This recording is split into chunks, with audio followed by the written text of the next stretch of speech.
ay rated SPG. Striktong patnubay at gabay ng magulang ang kailangan. Maaaring may masiselang tema, lengguwahe, karahasan, sexual, horror o droga na hindi angkop sa mga bata. Ang pag-alok ng trabaho nito nga ni Gob dito nga sa kapatid nga ni Paco na ito nga si Seb.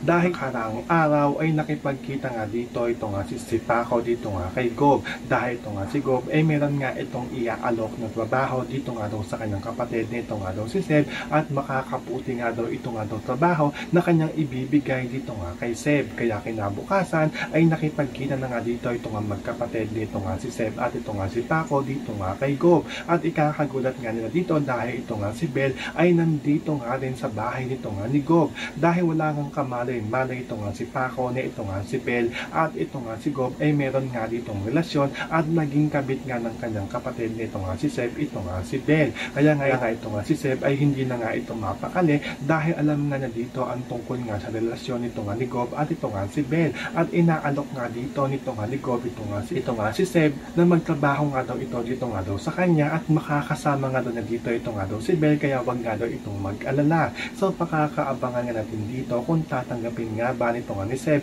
ang inaalok na trabaho nito nga ni Gob dito nga sa kanya. Yan ang ating mga pakakatutukan at pakakaabangan dito nga lang sa A Family Affair.